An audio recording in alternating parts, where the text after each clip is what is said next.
I was asked if high school coaches had an effect on a player's recruiting. The answer to that question is 100% yes.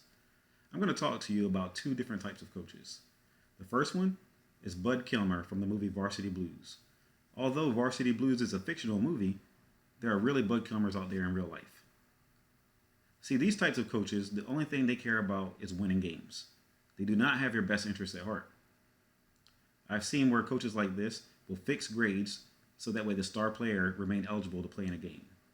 Also seen and heard from parents who found out that the coach was withholding recruiting letters or sometimes even throwing them in the trash. I've talked to a coach who was upset that I was working with him and said that, well, maybe he's just not good enough. Coaches like this will also sabotage playing time just so you don't get a chance. You got a bad attitude and you don't listen. We do things around here my way. You understand that? You think you're in some fancy school? Bullshit. You show me the kind of smarts makes me wonder if you know the difference between a sneeze and a wet fart. You're gonna be second string all your life, boy. Hey, Coach, I heard a pop. I think he's hurt pretty bad. You get out of here. Y'all wouldn't know anything about dedication, team play. But I would. Don't do it, Wendell. It's not worth it, man. You gonna listen to that from a gimp who's praying it will lose so he can be the missing link? Maybe I shouldn't do it. Get the hell out of here. Don't do it. Don't I lose my temper. Get out. Don't do it, Wendell. Get out of here. If that needle goes anywhere near Wendell's leg, I swear to God on my mother's grave, I will rip your arms off and beat you to death with them. You stay the hell out of this, Billy Bob. This has nothing to do with you. This has to do with all of us. We kill ourselves for you. Year-round, we play hurt, we play sick, and we spend most of that time scared that we're gonna screw up and you're gonna kick our ass because you don't really give a about us. All you care about is your next district title. Give him the shot. You give him that shot, you find yourself another quarterback. You about ready to lose that scholarship, boy? If it keeps that needle out of his leg, absolutely. Good. Get on out. Oh, that's good. That's good. Finally. Tweeter, you take the snaps. No, I won't. No, I'm out, Coach. What'd you say? Said I'm out. I'm with them. Only way we're going back out in the fields without you. See, coaches like this, they hold grudges. It may be against you, or it could be against a family member that played for them before. Either way, they threaten to take away your scholarship. They threaten to take away your playing time because they understand the influence that they have to college coaches. Some coaches don't. See, it's not in their job description to help you with recruiting, so why go the extra mile? They don't really care about you, they just care about winning. Okay? Keep that in your head. On the other hand, on the other extreme, I want to talk about a different coach, Coach Carter. Coach Carter was based on a movie as well, but it was based on a true story. There are coaches like Bud Kilmer on one end and coaches like Coach Carter on the other end. We have 6 players failing at least one class, 8 players getting incompletes based on attendance. Gentlemen, you have failed to I'm sorry. We have failed. We have failed each other. Now, there are some of you who have upheld this contract, but know that we are a team. And until we all meet the terms of this contract, the gym will remain locked. Locked? What you mean locked? Well, like for the day?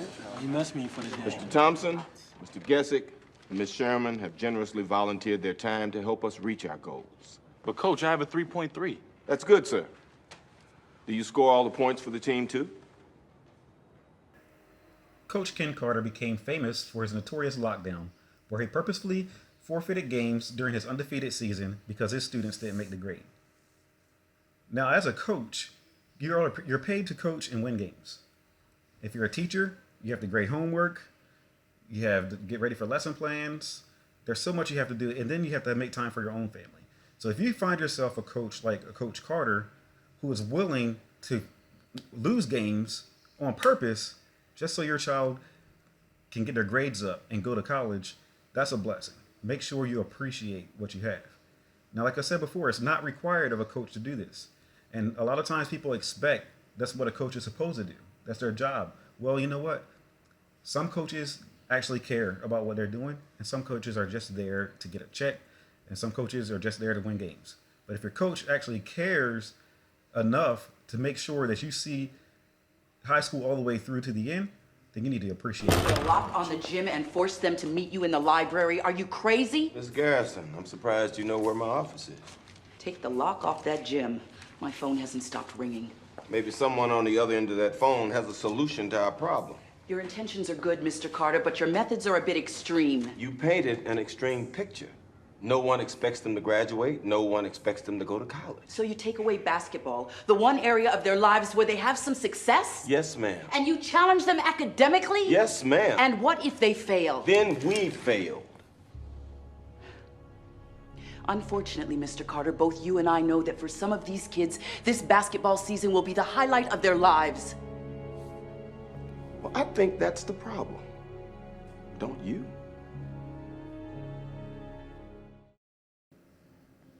See, I was told that it's not just about recruiting, but these kids also need to be mentored. They need to have somebody in their lives who is going to help them get to that next level, but also help them prepare for adversity. Help them become men and women that they're supposed to be in life. Your coach is not just supposed to be your coach to help you win games. Your coach is supposed to be your coach to help you win at life. I see a system that's designed for you to fail. Now, I know you all like stats, so let me give you some. Richmond High only graduates 50% of its students.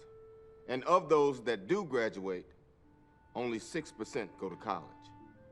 Which tells me when I walk down these halls and I look in your classrooms, maybe only one student is going to go to college. Well, damn, Coach Carter, if I ain't going to college, where am I gonna go? Now, that's a great question. And the answer for young African-American men in here is this: probably to prison. In this county, 33% of black males between 18 and 24 get arrested. So look at the guy on your left. Now look at the guy on your right. One of you is going to get arrested. Growing up here in Richmond, you're 80% more likely to go to prison than college. Those are the numbers. Those are some stats for your ass. Now, I want you to go home and look at your lives tonight. Look at your parents' lives. And ask yourself, do I want better? If the answer is yes, I'll see you here tomorrow.